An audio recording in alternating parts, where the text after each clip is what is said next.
மாப்பிள, கட்டிக்க போற பொண்ணு கையால கட்டிங் வருதுன்னா அதுதான் அமிர்தம். மாயாவை பத்தி மாப்பிளைக்கு நல்லா தெரியும்டா.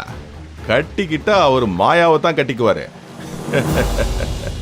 மாயா, மாப்பிள்ளைய நல்லா பக்கத்துல இருந்து கவனிச்சு அவரு சரக்கு அடிச்சு முடிச்சதும் நீயே அவரை ரூம்ல கொண்டு போய் விடுற. சரிண்ணா.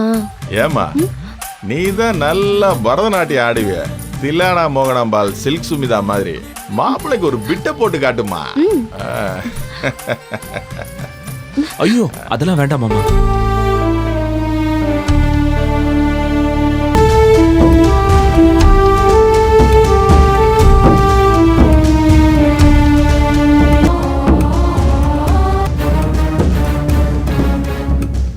என்ன திடீர்னு காணோம்?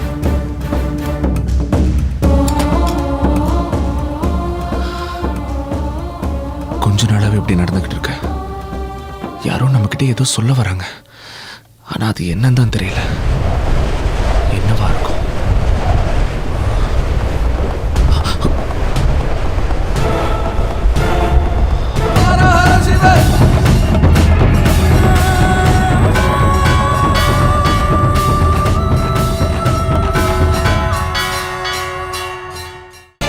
அஷ்டமா சக்தியை வேண்டி நீ பண்ற இந்த பூஜை இன்னைக்கு ராத்திரியோட முடியுது. இந்த பூஜை தான் சக்தியை ஆகர்ஷணம் பண்ணிக்கிற உச்ச பூஜை. உன் இஷ்ட தெய்வத்தை நினைச்சு சங்கல்பத்தை பண்ணிக்கிட்டு பூஜையை ஆரம்பி. இந்த அகோரிகள் சக்தி எல்லாம் உனக்கு வந்துருச்சுன்னா நீ நினைச்சதெல்லாம் நடக்கும்.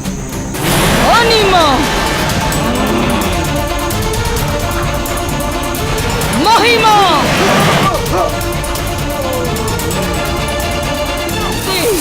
பிரகாமியம், ஈசத்துவம், வசித்துவம்ங்கிற அஷ்டமா சக்திகளை அடைஞ்சிட்ட.